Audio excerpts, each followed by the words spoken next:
السلام علیکم ورحمۃ اللہ وبرکاتہ. الحمدللہ ایک بار پھر پوڈ کاسٹ میں استاذہ نگہت ہاشمی کے ساتھ آپ کی خدمت میں حاضر ہیں.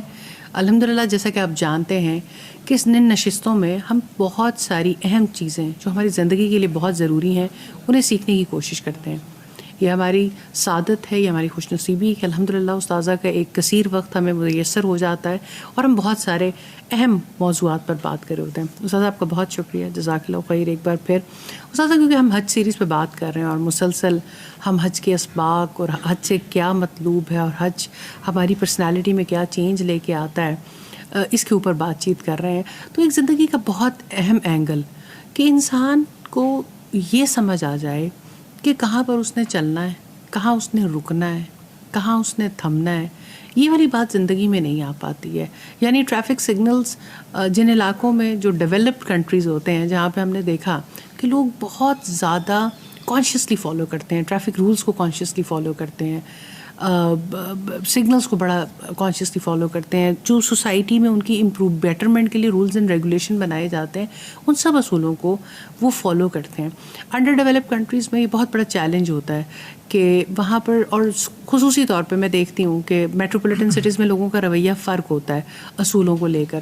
آپ جتنا تھوڑا سا ان علاقوں سے دور ہوتے چلے جاتے ہو، مجھے یاد ہے کہ گجرانوالہ میں جب ہمارا پہلا سگنل لگا تو لوگ اس کو ماننے کے لیے تیار نہیں تھے. نہ گرین پہ رکنے کے لیے چلنے کے لیے تیار تھے، نہ ریڈ پہ رکنے کے لیے تیار تھے. یعنی ایک اپنا مرضی ہی کیسا ہو گیا کہ وہ ہمارے اوپر کوئی ڈسپلن امپوز کرنے کی کوشش کی جا رہی ہے. انسانی زندگی بھی کچھ ایسی ہے. انسان پہ کچھ چیزوں کی روک لگائی ہے اللہ رب العزت نے بھی، ہمارے اسلام نے بھی، لیکن انسان ہے کہ رکنے کے لیے تیار ہی نہیں ہے، چلتا جا رہا ہے. تو ہم اس رویے کو بھی حج سے سیکھ سکتے ہیں. جزاک اللہ خیر فائزہ. اللہ سبحانہ تعالیٰ آپ کو برکت والی زندگی دے اور آپ کے فہم میں اضافہ فرمائے. آمین. جزاک اللہ خیر. ایسا ہے کہ بڑا امپورٹنٹ موضوع ہے. زندگی کیا ہے؟ رکنا اور چلنا. رکنا کہاں ہے، چلنا کہاں ہے؟ سیکھنا تو ابتدا میں ہی چاہیے، لیکن جب پیرنٹس نہیں سکھاتے، جب اسکول نہیں سکھاتا، تو ایسے افراد کی بہتات ہے معاشرے میں جو رکنے اور چلنے کو اپنی مرضی کے ساتھ نتھی کر لیتے ہیں کہ جب جی چاہا رک گئے اور جب جی چاہا چل پڑے. یعنی ہر چیز کا فیصلہ خود سے کر رہے ہوتے ہیں. ہمارا حق ہے، ہم یہ چاہتے ہیں، اس وقت یہ دل چاہ رہا ہے، یہ کرنا ہے. یعنی اس میں یہ کانسیپٹ تو بڑا کم ہوتا ہے کہ اللہ تعالیٰ نے کہاں رکنے کو کہا ہے، کہاں چلنے کو کہا ہے، یا ہمارے معاشرے کے اصول کیا کہتے ہیں. تو یہ والی تربیت تو بڑی. اور آپ یہ دیکھیں کہ کائنات میں کتنی نشانیاں ہیں. ان لک فی النہار سبحا طویلا. اللہ سبحانہ تعالیٰ نے تو نبی صلی اللہ علیہ وسلم سے یہ کہا تھا دن میں آپ کی لمبی چوڑی مصروفیات ہیں، اور قرآن حکیم میں رب العزت نے فرمایا کہ دن کو ہم نے کام کاج کے لیے بنایا اور رات کو آرام کے لیے.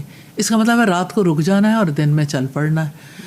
تو جب رات کو رکنا ہے تو اگر آپ لوگوں کی مصروفیات دیکھیں تو رات کو جاگتے رہتے ہیں اور دن میں سو جاتے ہیں. یعنی وہاں بھی کوئی روک ٹوک ہی نہیں ہے. یعنی روک نہیں لگاتے اپنے اوپر، نہ روک لگانا برداشت کرتے ہیں اور بلکہ اس کو انجوائمنٹ سمجھتے ہیں. سائنٹیفکلی پروون ہے اب کہ یعنی کون سا وقت ہے جب آپ کے خوشی کے ہارمونز ریلیز ہوتے ہیں، کون سا وقت ہے جس وقت آپ کے یعنی آپ کے اندر آپ کو نیند لینے کی ضرورت ہے، آپ کی رات کے نیند کا سائیکل کون سا ہونا چاہیے. تو وہ وہی ہے جو اللہ سبحانہ تعالیٰ نے طے کیا. بالکل ایسے ہی. اسی طرح سے کھانا بے روک ٹوک ہے، اس کے نتیجے میں پھر لوگوں کی صحتیں خراب ہو رہی ہیں. اسی طرح سے ہمارے ہاں تو میڈیسن کا استعمال بے روک ٹوک ہے.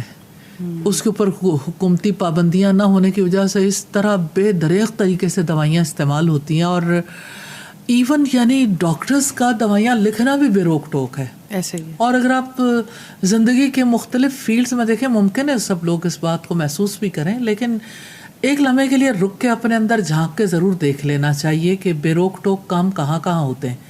اور پیچھے اگر ڈاکٹر کا قلم رکتا نہیں میڈیسن لکھنے سے تو پیچھے موٹیویشن کیا ہے، فارماسوٹیکل کمپنیز کا کتنا دخل ہے، یہ بھی غور کرنے کی باتیں. اور زندگی تو انسان اسی طرح سیکھتا ہے. میں نے ایسے ڈاکٹرز کو دیکھا ہے جو اصولوں پر چاہے کوئی کتنی بڑی بات ہو جائے، کتنی بڑی ہستی ہو، لیکن اصولوں پر سٹینڈ کرتے ہیں، رک جاتے ہیں. تو آپ دیکھیں کہ آپ اگر سگنل پہ رکتے ہیں، سٹاپ تو ہے نا، آپ اسی طرح سے سورج کو دیکھتے ہیں، دن میں روشن ہوتا ہے، رات کو یعنی شام میں ڈوب جاتا ہے، مغرب، اور اللہ سبحانہ تعالیٰ کا ایک نظام ہے جو چلتا رہتا ہے.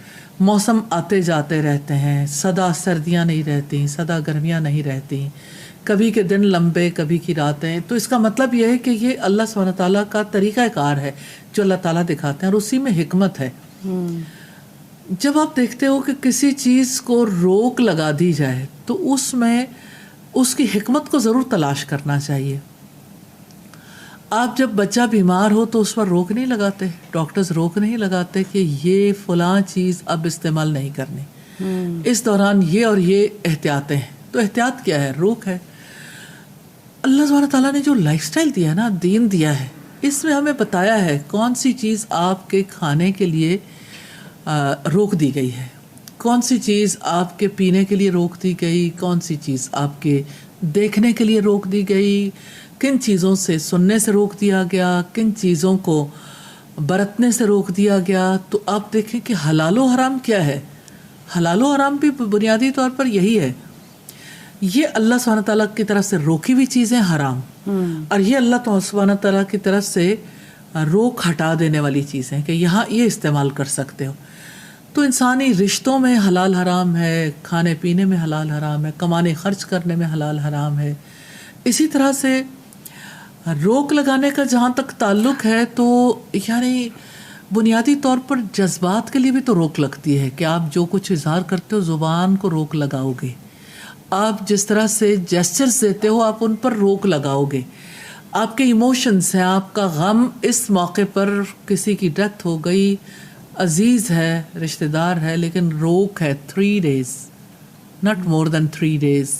رسول اللہ صلی اللہ علیہ وسلم کی زوجہ مطہرہ نے کس طرح سے 3 دن بعد کہا تھا مجھے ضرورت نہیں، لیکن میں خوشبو اس لیے لگا رہی ہوں سب کو پتہ چل جائے سوگ ختم ہو گیا. سوگ بھی تو روک ہے نا، کہ بس اتنے دن تک. ہاں بیوہ جو ہے وہ 4 مہینے 10 دن کے لیے سوگ اس کا ہے، تو وہ روک کا اپنا ایک یعنی ٹائم پیریڈ ہے نا. اسی طرح سے آپ دیکھیں کہ زندگی کا کوئی بھی میدان ہو، روک کو آپ یعنی ریئیکشنری ہو کے نہ دیکھیں، اس کو اپنے لیے رحمت کے طور پر دیکھیں. عام دنوں میں اس کے بارے میں لوگ مشکل میں مبتلا ہوتے ہیں. حج میں آسانی ہو جاتی ہے. جیسے دیکھتی ہوں کہ اذان اللہ تعالیٰ کا کتنا خوبصورت دین ہے، 5 دفعہ دن میں اللہ تعالیٰ نے صرف اجر کا وعدہ رکھا ہے. ٹھیک ہے آپ بات کر رہے ہیں تو گناہ بھی نہیں ہے، لیکن آپ کو روک سکھانے کے لیے کتنا بڑا میکانزم دے دیا. بالکل. اور نماز میں جاتے ہیں تو اب تب بھی تو روک لگتی ہے نا کہ اب دنیا والوں سے کسی سے بات نہیں کرنی، اپنے رب سے باتیں کرنی. تو عام دنوں کے مقابلے میں حج کے دنوں میں انسان کے لیے بہت عمدہ طریقہ ہے روک سکھانے کا. آپ اپنے جب یعنی پہنچتے ہیں اپنے ایئرپورٹ پہ، وہاں سے یہ سلسلہ شروع ہو جاتا ہے. آپ یہ دیکھیں لباس پر روک لگ جاتی ہے، اب عام لباس نہیں پہننا، احرام پہننا ہے. احرام پہننے کے بعد پھر روک لگ گئی، آپ نے ناخن نہیں کاٹنے، بال نہیں کاٹنے. لا رفث ولا فسوق ولا جدال فی الحج، کہ حج شروع ہو گیا، اب نہ شہوانی گفتگو ہے، یعنی کمیونیکیشن آپ کی، اس میں آپ کو احتیاط برتنی ہے. آپ کو نافرمانی کے کام نہیں کرنے اور جھگڑا نہیں کرنا، یعنی لوگوں کے ساتھ تعلق میں. تو جہاں تک آپ کے فسوق کا تعلق ہے تو وہ تو انفرادی بھی ہو سکتا ہے، اجتماعی بھی، اللہ کی نافرمانی کا کوئی بھی کام ہو. لیکن جہاں تک کمیونیکیشن کا تعلق ہے نا، ظاہر ہے کہ یہ انٹر پرسنل ہوتی ہے.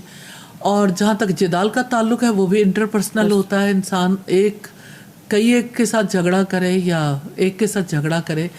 تو اللہ سبحانہ تعالیٰ نے یہ 3 طرح کی روک لگائی ہے. صحیح. اب اس کی وجہ سے پوری زندگی سنورتی ہے. بالکل. اور ہر جگہ پر آپ کو اس کا نفع بھی پتہ چلتا ہے کہ آپ کی کمیونیکیشن میں اگر ایسی چیزیں شامل ہیں جن سے اللہ سبحانہ تعالیٰ نے روکا ہے تو اس کی وجہ سے نیچرلی آپ کے اندر ایک تبدیلی آتی ہے.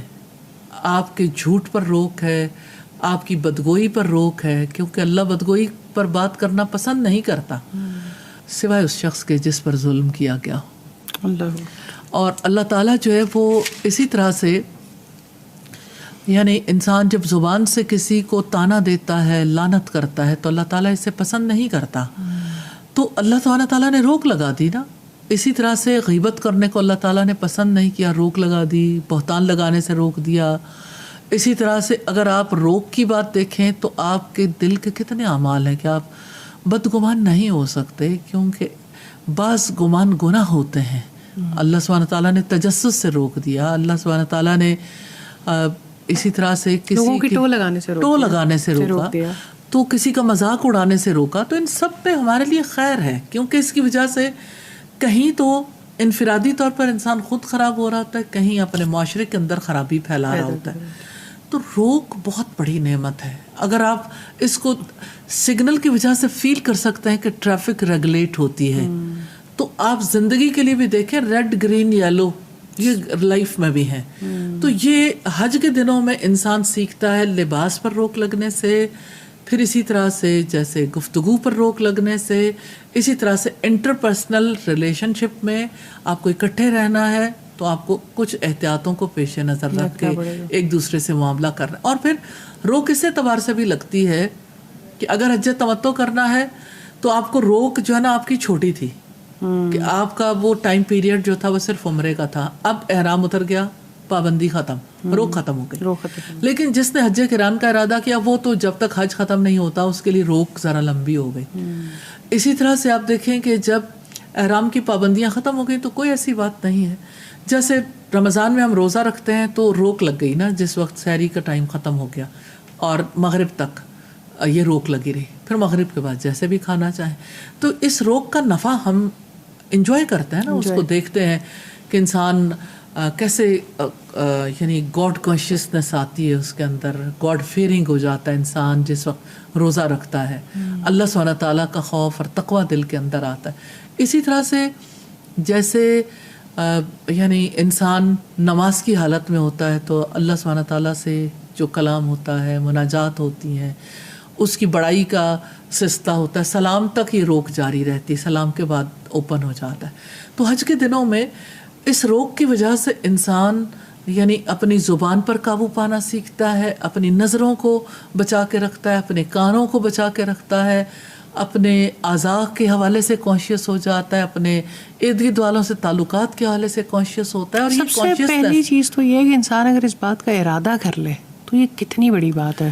ارادہ تبھی ہوتا ہے جس وقت انسان کو پتہ چلے اس کی مجھے ضرورت ہے، اس کی ضرورت، اور یہ کتنی امپورٹنس ہے آپ کی پرسنالٹی کی ڈیولپمنٹ میں، اس بات کی کتنی زیادہ امپورٹنس ہے. میں تو یہ استاد سوچنے میں مجبور ہو گئی کہ اب جو ہم بچوں کو بھی براٹ اپ کرتے ہیں تو وہاں پر روک لگانے کا کانسیپٹ جو ہے، نہیں کچھ نہیں کہنا، نہیں اسپیس دو، نہیں ہونے دو والا کانسیپٹ بہت زیادہ ہو گیا. دو باتیں آپ سے کرنا چاہوں گی. ایک تو ہماری ڈائریکٹر تھیں، دین اور ڈائریکٹر تھیں، وہ ایجوکیشنل سائیکالوجی ہمیں پڑھاتی تھی، چائلڈ سائیکالوجی انہوں نے ہمیں پڑھائی. تو وہ کہتی تھیں کہ میں بہت حیرت زدہ ہوں ان ماں باپ پہ جو ڈوز اینڈ ڈونٹس نہیں سکھاتے، کیا کرنا ہے اور کس چیز سے روکنا ہے. کہتی میں کہ ہمارے گھر میں مہمان آئے، اب وہ مہمان جو آئے ان کا بچہ بہت شرارتی تھا، اس نے کوئی چیز کھینچ کے ہماری ٹی وی کی اسکرین توڑ دی. اب پیرنٹس کا طرز عمل کیا ہے، وہ بچے کی طرف گئے اور انہیں کہتے ہیں کہ آپ کو کچھ ہوا تو نہیں. یعنی انہیں اس بات کا بالکل احساس نہیں کہ بچے کی غلطی پر یہ اس کو آپ ریوارڈ دے رہے ہیں، ریوارڈ دے رہے ہیں کہ آپ نے بہت اچھا کیا. اور بچہ فوراً جو ہے وہ پھر سمپتھی گین کرتا ہے اور پھر نیکسٹ اٹیک مارتا ہے الٹا. جی تو اس کی وہ چیز اور بڑھتی چلی جاتی ہے نا. اور پھر یہ ہے کہ اگر کسی بچے تھوڑا سا سلو بچہ ہو تو ماں باپ اسے اور زیادہ شیلٹر دیتے ہیں. تو روک لگانے کا جو عمل ہے وہ تو سب کے لیے برابر ہونا چاہیے. اور اس کا یا جو مائیں روکتی ہیں یا جو بڑے روکتے ہیں، کوئی بھی پھوپھی چچا خالہ دادا دادی تو کہتے ہیں آپ تو ہر وقت روکتے ہی رہتے ہیں. یا یہ ایک جملہ کامن ہے ہمارے گھروں میں کہ ہر وقت آپ روکتے رہتے ہیں. ٹھیک ہے، اس کا بھی کوئی طریقہ کار ہونا چاہیے. جی اچھا، دوسری مثال میں دینا چاہوں گی زاویے کی. اشفاق احمد ماشاء اللہ، یعنی انہوں نے جو لکھا لوگوں کے بڑے کام آیا. تو انہوں نے کوئی فرانس میں وزٹ کیا کسی کے گھر میں، تو انہوں نے ایک سٹوری لکھی تو مجھے وہ بہت زیادہ پسند ہے. تو وہ لکھتے ہیں کہ میں کھانے پہ بیٹھا تھا، اٹالین جوڑا تھا جن کے ساتھ بیٹھے ہوئے ہم کھانا کھا رہے تھے. تو وہ کہتے ہیں کہ بچے بھی تھے، بہت ایٹیکیٹس، ٹیبل مینرز کا بہت خیال، اور بڑا یعنی فائنینشلی بھی اسٹرانگ ہوں گے ظاہر ہے. تو اسی اعتبار سے یعنی بچوں کے حوالے سے وہ بڑے پراؤڈ تھے کہ ہم نے اپنے بچوں کی تربیت بہت اچھی کی.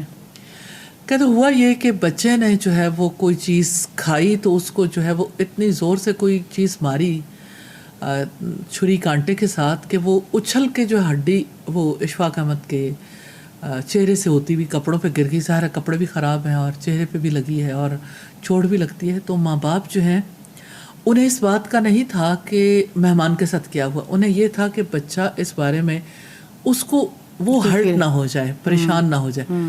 اچھا اب یہ کہ وہ ٹائم تھا نا اسے سکھانے کا, تو انہوں نے کہا کہ ہم اپنے بچوں پہ دباؤ نہیں ڈالتے, یہ خود لرن کرتے ہیں. خیر ابھی بات ہو رہی تھی, اتفاقاً اس جوڑے کو کام پڑ گیا, وہ باہر گئے. تو اشفاق احمد کہتے ہیں کہ میں نے آؤ دیکھا نہ تاؤ, میں نے کہا کہ اب آپ تو بچوں کو سکھاتے نہیں سکھاتے, میں نے ایک ادھر سے لگائی ایک ادھر سے لگائی اور بچے سہم کے بیٹھ گئے. جب وہ واپس آئے تو بچے بہت طریقے سے بیٹھے ہوئے تھے.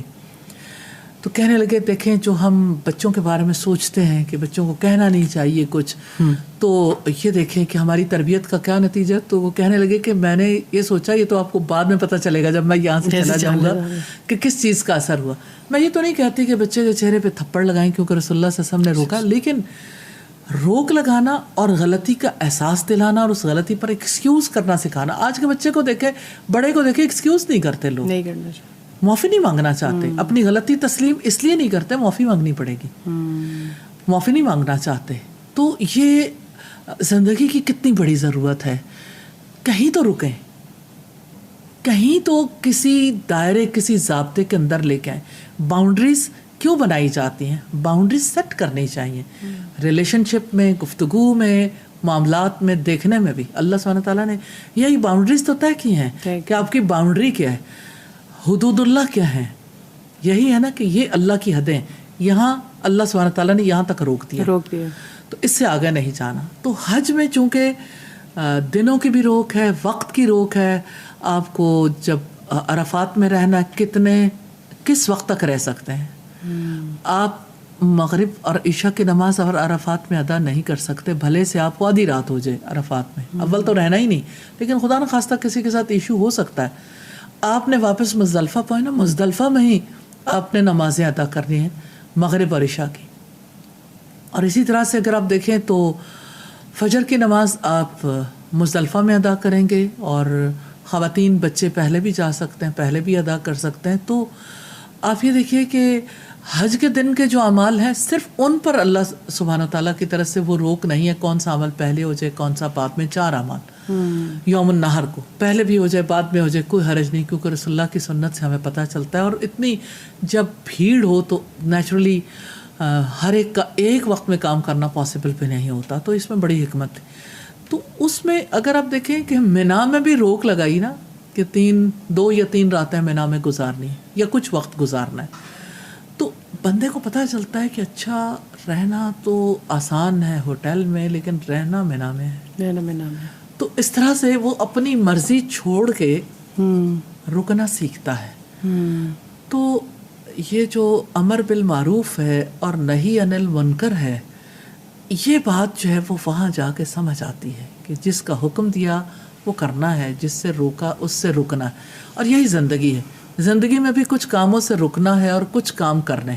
تو اللہ سبحانہ تعالیٰ ہمیں توفیق دیں. اور حاجیوں کے لیے دعا ہے کہ حاجی رکنا سیکھ کے آئیں, اور کہاں چلنا ہے چلنا, ان احکامات پہ چلنا سیکھ کے آئیں. اللہ تعالیٰ ہم سب کو توفیق. آمین. اور استاذہ یہ زندگی کی بہت بڑی بات ہے کہ انسان اگر اس بات پہ آ جائے تو ساری زندگی سدھر جائے, اور آخرت انشاءاللہ کہ کہاں رکنا ہے اور کہاں چلنا ہے. اور رکنا اور چلنے کا ڈیسیژن اللہ تعالیٰ نے بتا دیا ہے کہ جہاں چلنے کا حکم ہے وہاں چلنا ہے انشاءاللہ, اور جہاں رکنے کا حکم ہے وہاں رکنا ہے. بہت شکریہ استاذہ, جزاک اللہ خیر. بس انشاءاللہ یہی کوشش کرنی ہے کہ جہاں روک لگانے کا حکم ہے وہاں رک جانا ہے, اور جہاں اللہ نے چلنے کے لیے کہا ہے وہاں چلنا ہے. اگلے پوڈ کاسٹ میں کسی اور موضوع کے ساتھ حاضر ہوں گے. جب تک کے لیے اجازت دیجیے. السلام علیکم ورحمۃ اللہ وبرکاتہ.